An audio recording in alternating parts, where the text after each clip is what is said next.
ओम शांति। आज का अव्यक्त महावाक्य 22 जनवरी 1970 से लिया गया है, जिसका टाइटल है अंतिम कोर्स, मन के भावों को जानना। सभी कहाँ बैठे हो और क्या देख रहे हो? अव्यक्त स्थिति में स्थित हो, अव्यक्त रूप को देख रहे हो व व्यक्त में अव्यक्त को देखने का प्रयत्न करते हो।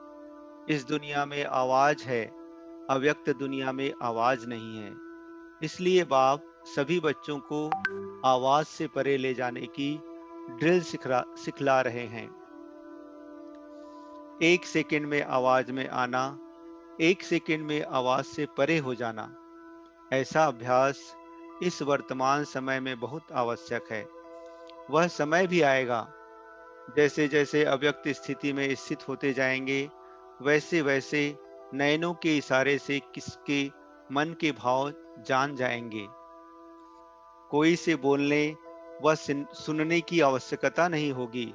ऐसा समय अब आने वाला है। जैसे बाप दादा के सामने जब आते हो तो बिना सुनाए हुए भी आप सभी के मन के संकल्प, मन के भावों को जान लेते हैं। वैसे ही आप बच्चों को भी यही अंतिम कोर्स पढ़ना है। जैसे मुख की भाषा कही जाती है, वैसे ही फिर रूहों की रूहान होती है, जिसे रूह रूहान कहते हैं। तो रूह भी रूह से बातें करते हैं, लेकिन कैसे? क्या रूहों की बातें मुख से होती है? जैसे जैसे रूहानी स्थिति में स्थित होते जाएंगे, वैसे वैसे रूह रूह की बात को ऐसे ही सहज और स्पष्ट जान लेंगे। जैसे इस दुनिया में मुख द्वारा वर्णन करने से एक दो के भाव जानते हो, तो इसके लिए किस बात की धारणा की आवश्यकता है? विशेष इस बात की आवश्यकता है जो सदैव बुद्धि की लाइन क्लियर हो। कोई भी अपने बुद्धि में व मन में डिस्टरबेंस अर्थात उथल पुथल होगा व लाइन क्लियर ना होगी, तो एक दो के संकल्प और भाव को जान नहीं सकेंगे। लाइन क्लियर ना होने के कारण अपने संकल्पों की मिक्सरिटी अर्थात मिलावट हो सकती है। इसलिए हरेक को देखना चाहिए कि हमारी बुद्धि की लाइन क्लियर है। बुद्धि में कोई भी किसी भी प्रकार का विघ्न तो नहीं सताता है। अटूट, अटल और अथक, यह तीनों ही बातें जीवन में है। अगर इन तीनों में से एक बात में भी कमी है, तो समझना चाहिए कि बुद्धि की लाइन क्लियर नहीं है। जब बुद्धि की लाइन क्लियर हो जाएगी, तो उसकी स्थिति, स्मृति क्या होगी? जितनी जितनी बुद्धि की लाइन अर्थात पुरुषार्थ की लाइन क्लियर होगी, उतना उतना क्या स्मृति में रहेगा? कोई भी बात में उनके सामने भविष्य ऐसा ही स्पष्ट होगा जैसे वर्तमान स्पष्ट होता है। उसके लिए वर्तमान और भविष्य एक समान हो जाएंगे। जैसे आजकल साइंसदानों ने कहां-कहां की बातों को इतना स्पष्ट दिखाया है, जो दूर की चीज भी नजदीक नजर आती है। इसी रीति से जिसका पुरुषार्थ क्लियर होगा, उसको भविष्य की हर बात दूर होते भी नजदीक दिखाई पड़ेगी। जैसे आजकल टेलीविजन में देखते हैं तो सभी स्पष्ट दिखाई पड़ता है ना। तो उनकी बुद्धि और उनकी दृष्टि टेलीविजन की भांति सभी बातें स्पष्ट देखेंगी और जानेंगी, और कोई भी बात में पुरुषार्थ की मुश्किलात नहीं रहेगी।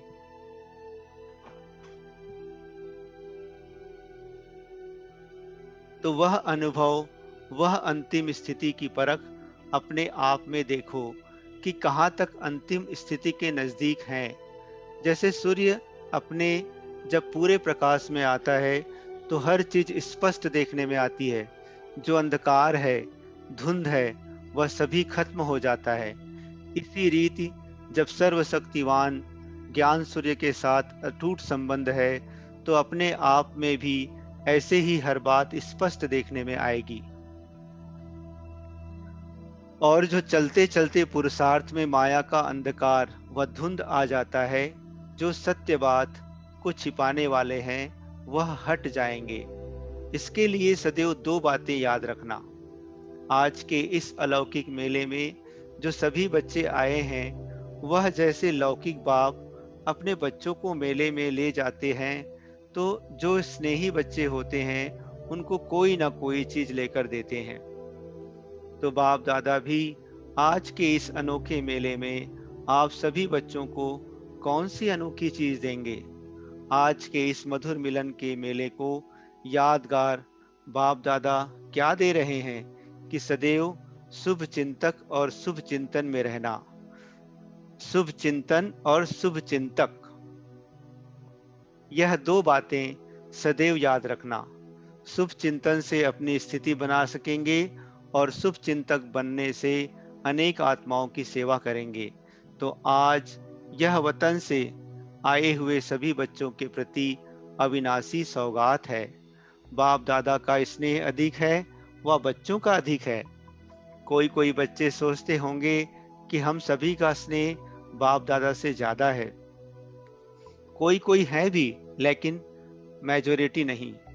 स्नेह है लेकिन अटूट और एक रस स्नेह नहीं रहता। बच्चों का स्नेह रूप बदलता बहुत है, बाप दादा का स्नेह अटूट और एक रस रहता है। तो अब बताओ कि किसका स्नेह ज्यादा है? बाप दादा बच्चों को देखते हैं तो त्रिनेत्री होने से तीन रूपों से देखते हैं। वह कौन से तीन रूप? जैसे आप बच्चे बाप को तीन रूपों से देखते हो ना, जैसे बाप, शिक्षक और सदगुरु, तो वह सभी जानते हैं। लेकिन बाप बच्चों को तीन रूप से देखते हैं। एक तो पुरुषार्थी रूप, दूसरा अब संगम का भविष्य जो फरिश्ता रूप है, और तीसरा भविष्य देवता रूप। तो तीनों का साक्षात्कार होता रहता है।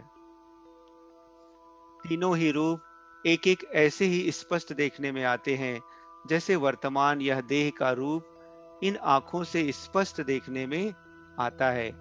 इस रीति दिव्य नेत्र द्वारा यह तीनों रूप स्पष्ट देखने में आते हैं। जैसे इन आंखों से देखी हुई चीज का वर्णन करना सहज होता है, सुनी हुई बातों का वर्णन करना कुछ मुश्किल होता है, लेकिन देखी हुई बात का वर्णन करना सहज होता है और स्पष्ट होता है। तो इन दिव्य नेत्रों व अव्यक्त नेत्रों द्वारा हरेक के तीनों रूप भी इतना ही सहज वर्णन करना होता है।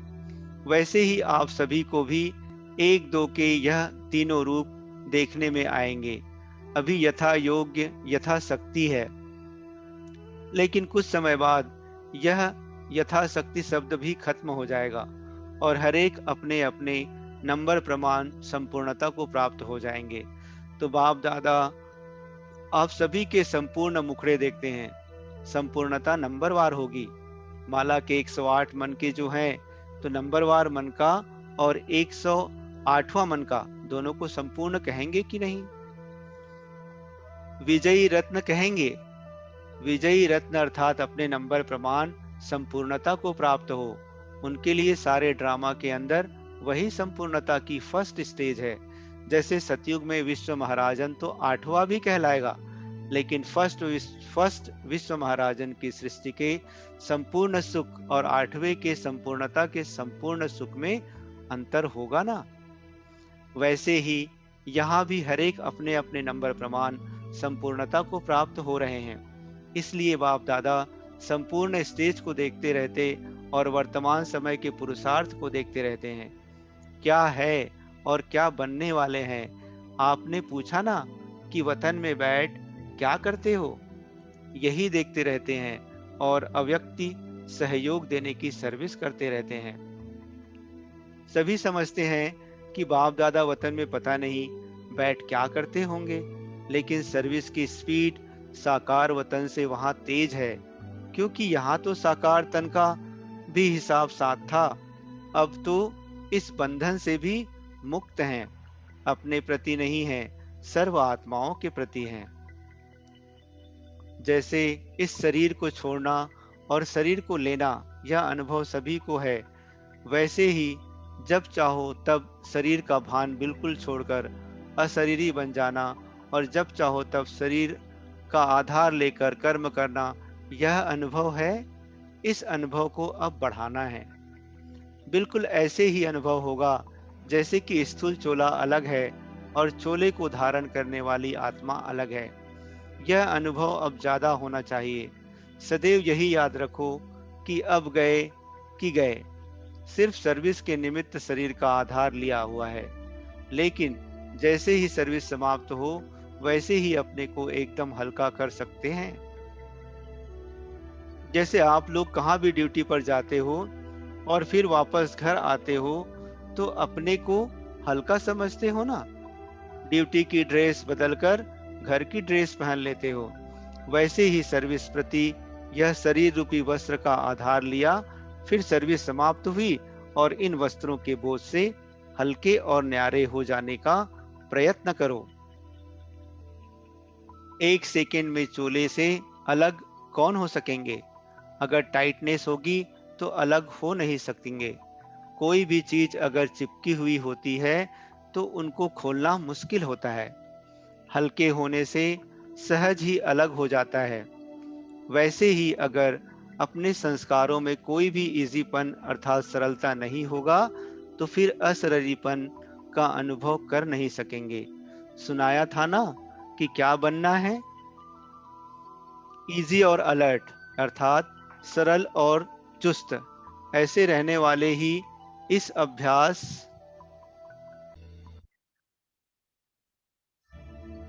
इजी और अलर्ट अर्थात सरल और चुस्त ऐसे रहने वाले ही इस अभ्यास में रह सकेंगे। बाप दादा बच्चों को कोई नया नहीं देख रहे हैं, क्योंकि जबकि तीनों ही कालों को जानते हैं तो नया कैसे कहेंगे। इसलिए सभी अति पुराने हैं। कितना पुराने हैं वह हिसाब नहीं निकाल सकते। तो अपने को नया नहीं समझना। अति पुराने हैं और वही पुराने अब फिर से अपना हक लेने के लिए आए हैं। यह नशा सदैव कायम रहे। यह भी कभी नहीं बोलना कि पुरुषार्थ करेंगे, देखेंगे नहीं। जो लास्ट आए हैं उनको यही सोचना है कि हम फास्ट जाएंगे। अगर फास्ट का लक्ष्य रखेंगे तो पुरुषार्थ भी ऐसे ही होगा। इसलिए कभी भी यह नहीं सोचना कि हम लोग तो पीछे आए हैं तो जो प्रजा बन जाएंगे। नहीं, पीछे आने वालों को भी अधिकार है राज्य पद पाने का। अच्छा, अव्यक्त मुलाकात भी मिलन ही है। इसलिए सभी को यही निश्चय रखना है कि हम राज्य पद लेकर ही छोड़ेंगे। हम नहीं बनेंगे तो कौन बनेंगे? कोटों में कोई कौन सी आत्मा गिनी जाती है? ऐसे कोटों में से कोई हम आत्माएं ड्रामा के अंदर हैं। यह अपना निश्चय नहीं भूलना। बाप दादा सभी बच्चों का भविष्य देख हर्षित होते हैं। एक एक से मिलना मन की बात तो यह है। लेकिन आप सबके समान इस व्यक्त दुनिया में बाप दादा को अभी यह व्यक्त दुनिया नहीं है।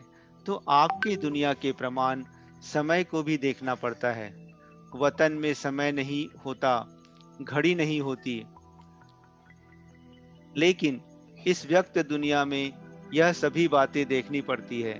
वहां तो जब सूर्य चांद ही नहीं तो रात दिन किस हिसाब से हो। इसलिए समय का बंधन नहीं है। अच्छा, ओम शांति।